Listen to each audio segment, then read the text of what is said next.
The massive space station floated in the darkness like a glowing city. Nexus Prime Station was the size of a small moon, home to the most important meeting place in the galaxy. Ships from dozens of worlds came and went every day, carrying diplomats and traders from across the stars. Ambassador Kang Haeon stood at the window of his small office, watching the endless stream of alien vessels. 3 years he had worked here, and he still felt like an outsider. The other races had been part of this galactic community for thousands of years. Humans had only joined 200 years ago, and many aliens still saw them as children playing with grown-up toys. His office was tucked away in a corner of the diplomatic wing, far from the grand chambers where the real decisions were made. The walls were plain metal, decorated only with a small Earth flag and a picture of his family back home. It was not much, but it was his piece of humanity in this vast alien world. A sharp buzz came from his desk. The communication screen lit up with the face of his assistant, a young woman named Li Bo. "Ambassador, you have been called to an emergency council session," she said, her voice tight with worry. "All representatives must attend immediately." Kang Haeon frowned. Emergency sessions were rare. In his 3 years here, he had seen only 2, both for minor trade disputes. Did they say what this is about? "No, sir, but the message came directly from Council Leader Veltar Kix. The meeting starts in 1 hour.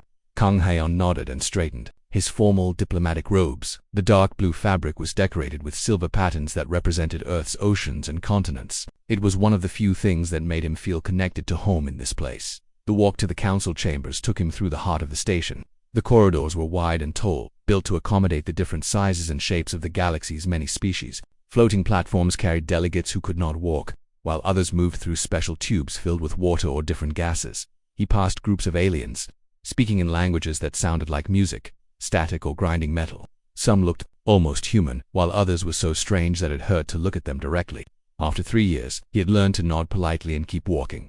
The council chamber was a massive dome that could hold thousands of beings. 5 raised platforms surrounded a central speaking area, each one designed for one of the major species that ruled the galaxy. Today all 5 platforms were occupied. The Vexstar platform buzzed with activity.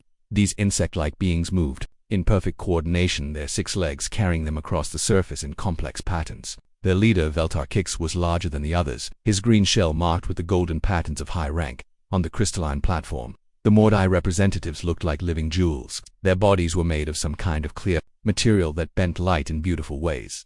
They moved slowly and spoke in sounds like wind chimes. The Lefhan occupied a platform filled with blue-green water. These fish-like beings swam in graceful circles, their thoughts shared through electrical pulses that made the water shimmer. The Kilton platform was the strangest.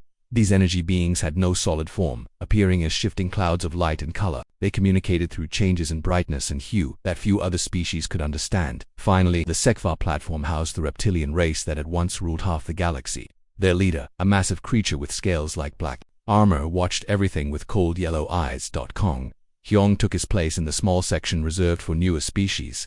His chair was one of only a dozen, surrounded by empty seats that reminded him how few races had joined the galactic community. In recent centuries, the chamber fell silent as Veltar Kix stepped forward. When he spoke, his voice came through the universal translator as a low, serious tone.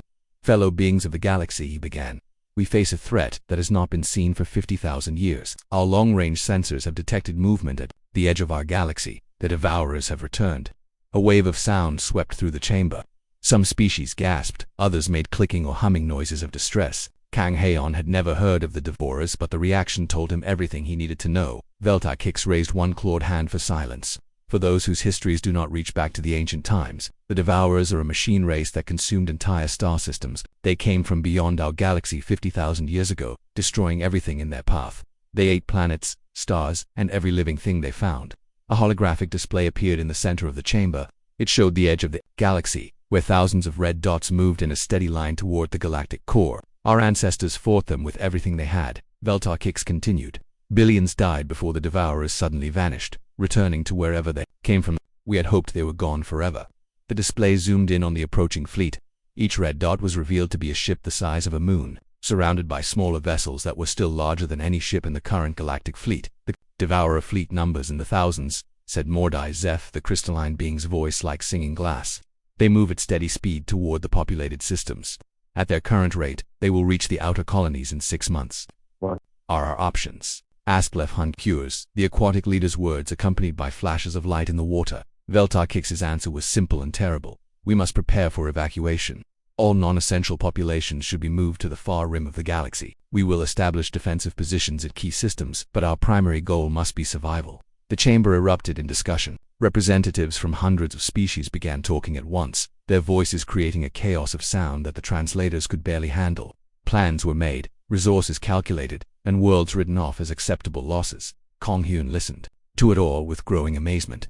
These beings had ruled the galaxy for thousands of years, commanded fleets that could destroy stars, and built wonders that human minds could barely understand. But when faced with a real threat, their first instinct was to run. The outer colonies will have to be abandoned, declared Sektvar Noth, the reptilian leader. We cannot waste resources defending systems that cannot be held. Agreed, said Kilton Flux, the energy being's words appearing as text on nearby screens. Population centers must be prioritized. Military assets should be preserved for the final defensive line.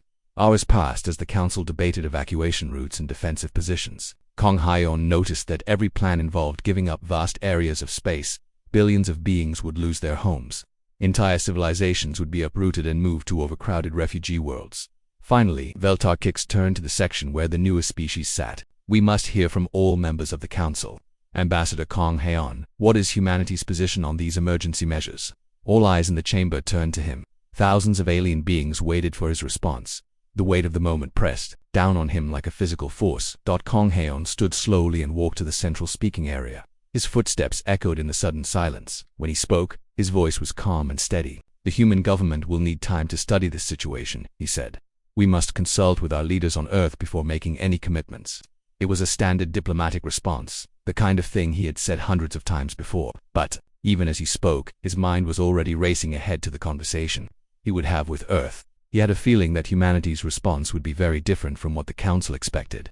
Of course, Veltar Kix replied with what might have been dismissal. Please contact your government immediately. We will reconvene in 72 hours to finalize our evacuation plans. As the council session ended and the aliens began to file out, Kong Hyun remained in the speaking area. He looked up at the display showing the approaching Devourer fleet and felt something stirring in his chest. It was not fear or despair like he saw in the faces around him. It was excitement. The other species saw an impossible enemy that could not be defeated. They saw evacuation as the only logical choice, retreat as the only option for survival. But Kong Hyon was human, and humans had never been very good at accepting the impossible. He walked back to his office with quick, determined steps. He had a message to send to Earth, and he had a feeling that the response would change everything. The message from Nexus Prime Station traveled through space faster than light, carried by quantum communication networks that connected every human world. On Earth, deep beneath the Rocky Mountains, the message arrived at Terra Defense Command, with the highest priority codes. Admiral Park Jin was reviewing fleet readiness reports when his aide burst into his office. Lieutenant Choi Ran had never looked so serious in her 5 years of service. Sir, we have an urgent message from Ambassador Kang Haeon, she said, her voice tight with tension. Priority Alpha, eyes only. Park Jin frowned. Priority Alpha meant the immediate threat to human survival. In the 2 centuries since first contact with alien life, only 3 such messages had been sent. He activated the secure holographic display on his desk. Kong Hyon's image appeared, looking tired but determined. Admiral, what I am about to tell you will sound impossible, but our sensors confirm everything. The galaxy faces invasion by an ancient machine race called the Devourers. They destroyed civilizations 50,000 years ago and now they have returned. The hologram showed the data from the Galactic Council's sensors, thousands of massive ships moving toward populated space. Each vessel was larger than anything humans had ever built. The alien races are planning total evacuation, Kang Han continued. They want to abandon 60% of the galaxy and retreat. To the outer rim, billions of beings will lose their homes. The Council expects humanity to join this evacuation. Park Jin leaned back in his chair. He had served in the Earth Defense Force for 30 years, fighting pirates and protecting human colonies. He had never seen a threat like this, but he had also never seen humans run from a fight. Get me General Lee Min at Strategic Command, he told his aide. Also contact Commander Kim Soo at the Fleet Academy and Captain Yundar at the Weapons Division. Full emergency protocols. Within an hour, the top military minds of humanity were gathered in the secure conference room deep beneath the mountain. The room was simple and functional, with plain walls and basic furniture. It looked nothing like the grand chambers of alien governments, but it was here that Earth's greatest military decisions were made. General Lee Min was the first to speak after viewing the data. She was a small woman with sharp eyes and a mind that could see patterns others missed. How long do we have? 6 months until they reach the outer colonies, Park Jin replied. The aliens are giving up entire star systems without a fight. Commander Kim Soo, a veteran of the Centauri border wars, shook his head. 50,000 years ago, the galaxy had much larger fleets than today. If those ancient races couldn't stop the Devourers, how can we? Maybe they were fighting the wrong way, said Captain Yunda. She was young for her rank, but her work with experimental weapons had earned her a seat at this table. The aliens think in terms of massive fleets and overwhelming firepower. That's how they've always fought. Park Jin pulled up tactical displays of the Devourer ships. Look at their formation. Perfect lines. Steady speed. No deviation from course. They move like machines following a program. Because they are machines, General Li Min said quietly. 50,000 years old, but still following the same patterns. They expect the same kind of resistance they faced before. Large fleets meeting in open space. Commander Kim Su added, understanding dawning in his voice. Capital ships trading volleys until one side breaks. The kind of warfare the galaxy has known for millennia. Captain Yunda stood and walked to the tactical display. But humans have never fought that way. We're too small, too new. We've always had to be smarter, faster, more creative. The room fell silent as the implications sank in. Admiral Park Jin felt something stirring in his chest, the same feeling he had experienced in his first space battle 20 years ago. It was not fear, but anticipation. We need more information, he said finally. Get me Dr. Xin Wu from the Xenobiology Institute. If we're going to fight machines, we need to understand how they think. Dr. Xin Wu arrived within hours, her transport ship landing at the military base with emergency clearance. She was a civilian scientist who had spent her career studying alien technology and behavior. Her insights had helped humanity navigate the complex politics of the galactic community. I've been analyzing the sensor data from the Council, she said as she entered the conference room. The Devourer ships show some interesting patterns. She activated her own display, showing detailed scans of the enemy vessels. They're not just machines. They're adaptive machines. They learn from each battle and modify their tactics accordingly. That sounds worse, not better, Commander Kim Su said. Not necessarily, Dr. Xin Wu replied. Adaptive systems need time to learn. They have to observe, analyze, and then implement changes. That creates delay, uncertainty. And uncertainty is something humans can exploit. She pulled up historical records from the ancient war. The old galactic races fought the same way for thousands of years. Predictable tactics, traditional formations. The Devourers eventually learned to counter everything they did. But humans fight differently, General Li Min said, her voice growing excited. We change tactics constantly. We improvise, adapt, overcome. Exactly, Dr. Xin Wu confirmed. And there's something else. The Devourers consume everything they destroy. They turn matter into energy to fuel their expansion. But they're not just destroying for destruction's sake. They're following a pattern, a logic. Admiral Park Jin leaned forward. What kind of pattern? They're harvesting, she said, taking resources in the most efficient way possible. They attack the strongest targets first, the ones with the most advanced technology and largest populations. They expect resistance to be concentrated in those areas. Captain Yunda smiled for the first time since entering the room. So they're not expecting guerrilla warfare, hit-and-run attacks, small targets that can disappear before they can respond. The question is, do we have enough ships to make a difference? Commander Kim Su asked. Admiral Park Jin called up the current fleet status. We have 200 capital ships, 800 cruisers, and 3,000 smaller vessels. Compared to the Devourer fleet, we're outnumbered 50-1. In a traditional battle, those odds would be impossible, General Li Min said. But if we're not fighting a traditional battle, we need to start preparations immediately. Park Jin decided, but first we need approval from the top. This decision is too big for the military alone. The call to President Han Sol was made on the most secure channel available. The president was a former military officer who had served during the colony wars. She understood the stakes better than most civilian leaders. You're telling me the entire galaxy is planning to run away? She asked after hearing the briefing. Yes, Madam President, Admiral Park Jin replied. They're treating evacuation as the only logical response. President Han Sol was quiet for a long moment. And what does the military recommend? We recommend we fight, Park Jin said simply. Against impossible odds, using untested tactics, against an enemy that destroyed civilizations when our species was still learning to use fire. Yes, ma'am. Another long pause. How long do you need to prepare? 3 months to modify our ships and train our crews in the new tactics, Captain Yunda said. Another month to position our forces. And if we lose, then humanity dies fighting instead of running, General Li Min said. But if we win... If we win, we save the galaxy, President Han Sol finished. Very well. I'm authorizing Operation Maelstrom. Mobilize everything we have. As the meeting ended and the military leaders began to disperse, Engineer Bai Yule arrived with a team of technicians. She had been working on ship modifications based on the preliminary data about Devourer technology. We can outfit our ships with focused EMP weapons, she reported. Electromagnetic pulse systems designed specifically to disrupt machine intelligence. We can also add kinetic penetrators, simple metal rods accelerated to near light speed. How simple? Admiral Park Jin asked. Very simple. So simple that the Devourers might not even recognize them as weapons until it's too late. Park Jin nodded. Begin modifications immediately. We have 3 months to turn our fleet into something the galaxy has never seen. As the various teams began their work, Admiral Park Jin remained in the conference room, staring at the display showing the approaching Devourer fleet.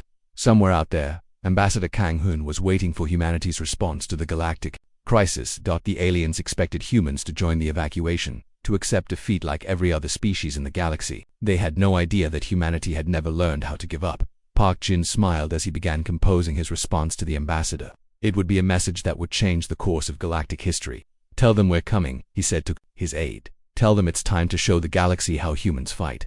The Galactic Council chamber was filled with noise and panic. 3 days had passed since the emergency session, and the situation had grown worse. Long-range sensors showed the Devourer fleet moving faster than expected. They would reach the outer colonies in 4 months, not 6.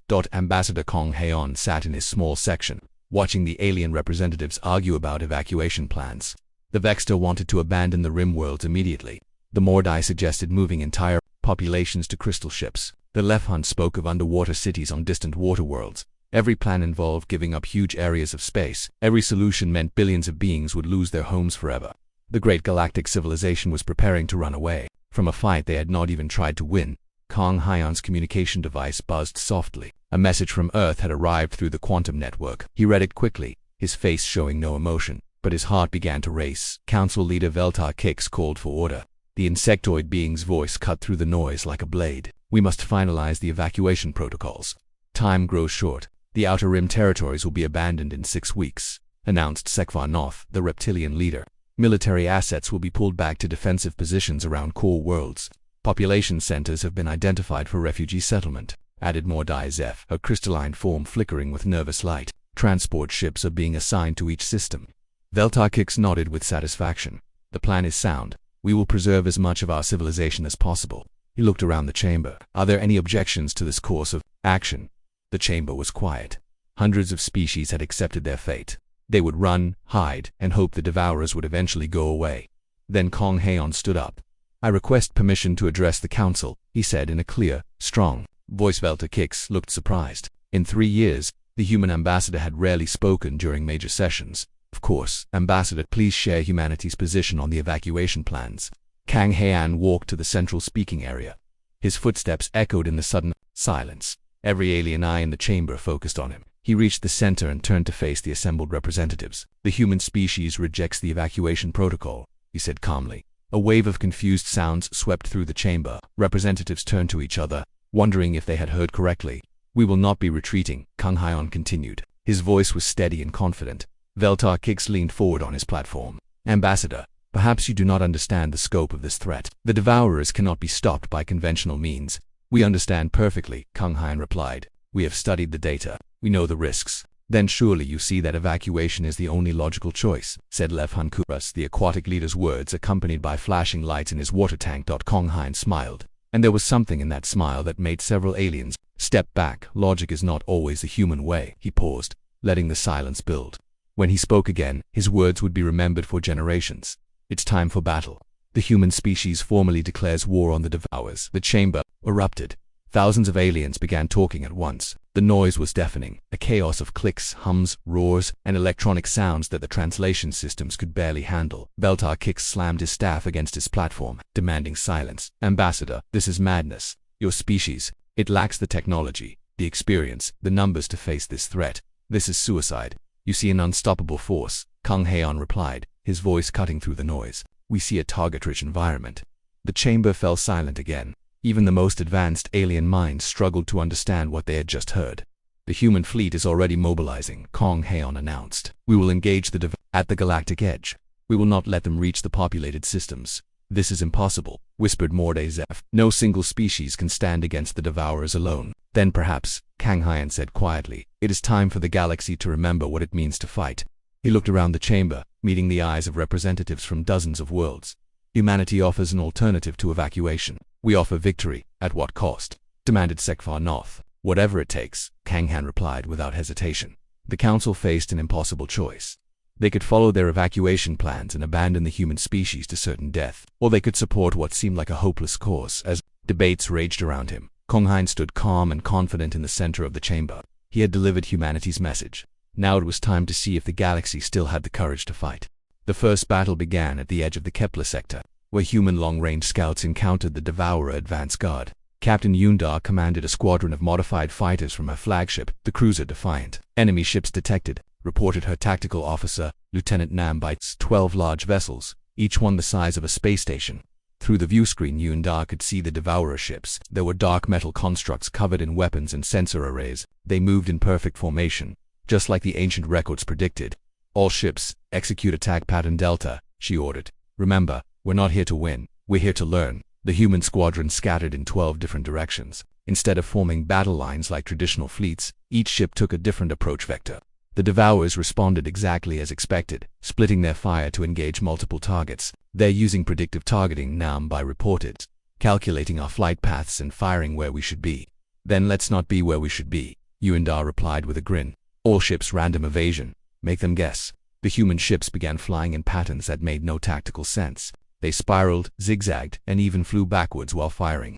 The Devourer targeting systems, designed to fight logical opponents, struggled to track the chaotic movements. Direct hit on enemy vessel 3, reported the weapons officer. Their shields are down 40%. Target their communication arrays, Yundar ordered. Let's see how well they coordinate without talking to each other. The battle lasted only 20 minutes, but it taught the humans everything they needed to know. The Devourers were powerful but predictable. They expected enemies to fight like the ancient galactic races had fought, with discipline, logic, and traditional tactics. Humans had never been very good at traditional tactics. Admiral Park Jin watched the battle reports from his command ship, the battlecruiser Indomitable. The fleet was spread across a dozen systems, using the asteroid fields and nebulae as cover. Instead of meeting the Devourers head-on, they struck at supply lines and communication relays. Enemy main force is adapting to our hit-and-run tactics, reported Commander Kim Soo from the tactical display. They're sending smaller groups to hunt our raiders. Good, Park Jin replied. Smaller groups are easier to destroy. Send the data to all squadron leaders. We want them angry, frustrated, and making mistakes. The human strategy was simple but effective. They refused to fight the kind of battle the Devourers expected. Every engagement was different. Every attack came from an unexpected angle. When cornered, human ships did not surrender or retreat. They rammed the enemy vessels, causing massive damage. Dr. Shinwu had been right about one thing. The Devourers were learning from each battle, but they were learning the wrong lessons. They adapted to counter traditional tactics that humans were not using. In the Vega system, Commander Kim Soo led an attack on a Devourer repair facility. Instead of using capital ships, he sent cargo vessels, filled with kinetic penetrators, simple metal rods, accelerated to incredible speeds. Impact in 30 seconds, reported his weapons officer. All cargo ships are on target. The Devourers detected the incoming ships but dismissed them as not threatening. Cargo vessels carried no weapons, posed no danger. By the time they realized what was happening, it was too late. The kinetic penetrators struck with the force of nuclear weapons. The repair facility, built to withstand energy weapons and explosives, was torn apart by simple chunks of metal moving at near light speed. Facility destroyed, Kim Soo reported to Admiral Park Jin. Enemy response time was 12 minutes. They're getting slower, not faster. News of human victory spread throughout the galaxy faster than official reports. Alien worlds that had been preparing for evacuation began to hope. The impossible was happening. The Devourers were being hurt, stopped, even defeated in some battles. But the cost was high. Human ships fell in every engagement. Brave men and women died fighting an enemy that could have consumed their entire species without effort. Yet for every human ship destroyed, they took 2 or 3 Devourer vessels with them. Captain Yunda's squadron was down to 6 ships when they encountered a Devourer battle group in the Centauri Nebula. The enemy had learned to expect human unpredictability and had adapted new tactics to counter it. They're not taking the bait, reported her tactical officer. They're staying in formation, ignoring our feints. Then we'll have to try something they really won't expect, Yunda said. She opened a channel to her remaining ships. All vessels prepare for ramming speed. We're going straight at them. Captain, that's suicide, her first officer protested. No, she replied calmly. That's human. The 6 human ships accelerated directly toward the center of the Devourer formation. It was exactly the kind of frontal assault that ancient galactic races had used for millennia. The Devourers prepared to receive a traditional attack. Instead, at the last second, the human ships scattered again. But this time, their random movements had a purpose. Each ship targeted a specific weakness that Dr. Shinwu had identified. In Devourer armor, 5 of the 6 human ships were destroyed in the attack, but they took down 8 Devourer vessels. including a command ship that coordinated an entire sector of their fleet. Captain Yoon Dae's ship was the only survivor, badly damaged and limping toward the nearest human base. Her last message to Admiral Park Jin was simple: "It's working. They don't understand us. Keep hitting them." The galaxy watched in amazement as the newest species did what the oldest could not. They made the Devourers afraid. The main Devourer fleet arrived at the edge of the galaxy expecting to find scattered resistance and empty worlds prepared for evacuation. Instead, they found something their programming had never encountered: an enemy that refused to lose. Admiral Park Jin stood on the bridge of the Indomitable, watching the massive enemy fleet approach. 50,000 ships, some the size of moons, all moving in perfect formation toward the heart of galactic civilization. Long-range sensors show the entire Devourer armada, reported his tactical officer. "They're not splitting up this time. They're coming straight at us." "Good," Park Jin replied. "Let them come together. It makes targeting easier." The human fleet was tiny compared to the approaching enemy. 200 capital ships, 800 cruisers, and the remains of their fighter squadrons. Against 50,000 Devourer vessels, they were outnumbered by more than 100 to 1, but they were not alone. Admiral, his communications officer, called out excitedly, "We're receiving signals from across the galaxy. Alien fleets are moving to join us." The tactical display lit up with new contacts: Vexstar, swarm ships emerging from asteroid fields, Mordai crystal vessels that had been thought destroyed, Left Hun, submarines rising from the depths of water worlds, even some Sekvar warships, ancient and deadly, coming out of retirement. "They're following our example," Park Jin realized. "We showed them it was possible to fight." The alien fleets were not large, but they brought something that had been missing from galactic warfare for millennia: the will to fight instead of flee. More importantly, they had learned from watching human tactics. Veltar Kix himself led the Vexta forces, his command ship broadcasting on all frequencies. "For too long we have chosen safety over courage. Today we choose to fight." The final battle began in the space between two dying stars, where the gravity wells created perfect chaos for unconventional warfare. The Devourers approached in their traditional formations, ready to overwhelm the defenders with sheer firepower. They had not expected the defenders to charge straight at them. "All ships, maximum acceleration," Admiral Park Jin ordered.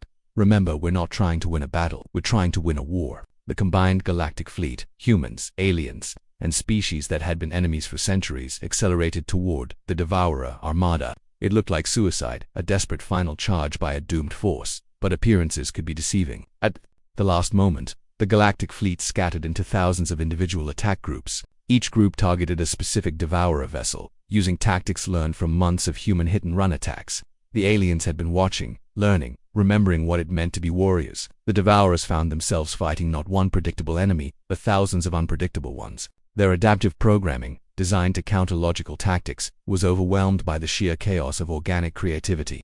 "Enemy command ship identified," reported the tactical officer. "It's the large vessel at the center of their formation." Admiral Park Jin made a decision that would be remembered for generations.